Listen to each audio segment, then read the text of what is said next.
حضور اکرم صلی اللہ تعالیٰ علیہ وسلم کی پیدائش سے صرف 55 دن پہلے یمن کا بادشاہ ابرہہ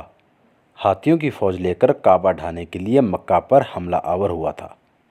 اس کا سبب یہ تھا کہ ابرہہ نے یمن کے دارالسلطنت صنعاء میں ایک بہت ہی شاندار اور عالیشان گرجا گھر بنایا اور یہ کوشش کرنے لگا کہ عرب کے لوگ بجائے خانہ کعبہ کے یمن آ کر اس گرجا گھر میں حج کیا کریں۔ جبکہ مکہ والوں کو یہ معلوم ہوا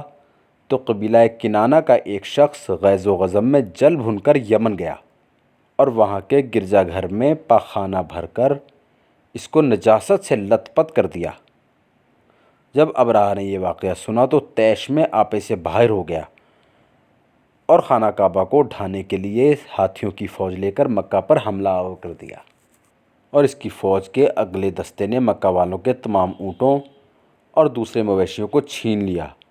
اس میں 200 یا 400 اونٹ عبد المطلب کے بھی تھے۔ عبد المطلب کو اس واقعے سے بڑا رنج پہنچا، چنانچہ آپ اس معاملے میں گفتگو کرنے کے لیے اس کے لشکر میں تشریف لے گئے۔ جب ابرہہ کو معلوم ہوا کہ قریش کا سردار اس سے ملاقات کرنے کے لیے آیا ہے تو اس نے آپ کو اپنے خیمہ میں بلا لیا، اور جب عبد المطلب کو دیکھا کہ ایک بلند قامت، رعبدار اور نہایت حسین و جمیل آدمی ہیں جن کی پیشانی پر نور نبوت کا جاہ و جلال چمک رہا ہے، تو صورت دیکھتے ہی ابرہہ مرعوب ہو گیا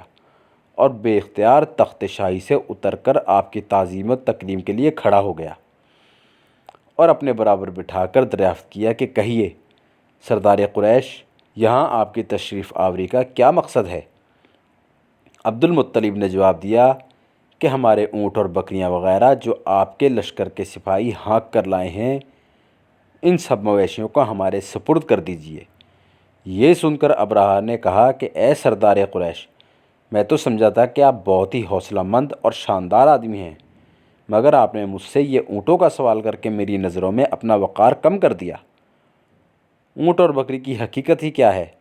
میں تو آپ کے خانہ کعبہ کو توڑ پھوڑ کر برباد کرنے کے لیے آیا ہوں،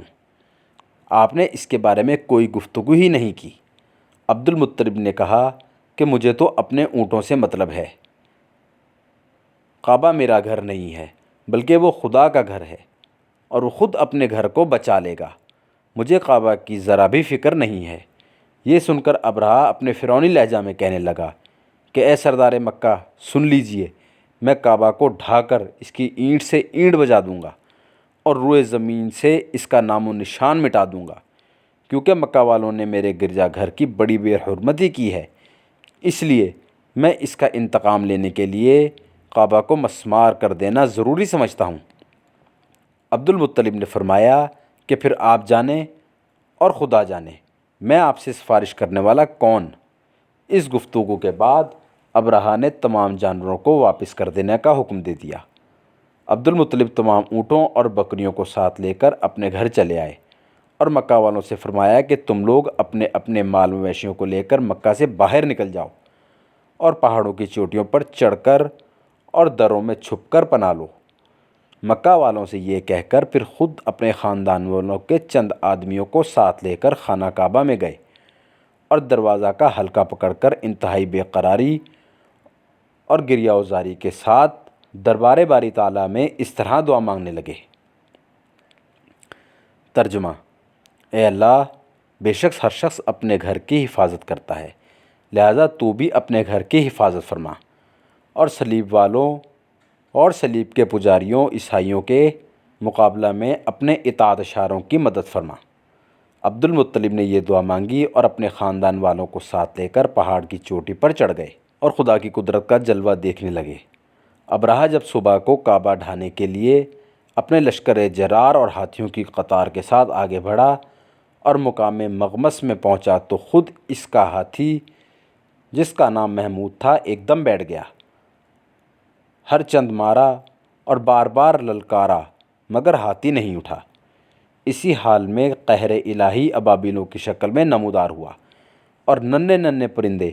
جھنڈ کے جھنڈ، جن کی چونچ اور پنجوں میں 3 کنکریاں تھیں، سمندر کی جانب سے حرم کعبہ کی طرف آنے لگے۔ ابابیلوں کے ان دل بادل لشکروں نے ابرہہ کی فوجوں پر اس طرح زور و شور سے سنگباری شروع کر دی کہ ان کی آن میں ابرہہ کے لشکر اور اس کے ہاتھیوں کے پرخچے اڑ گئے۔ ابابیلوں کی سنگباری خداوند قہار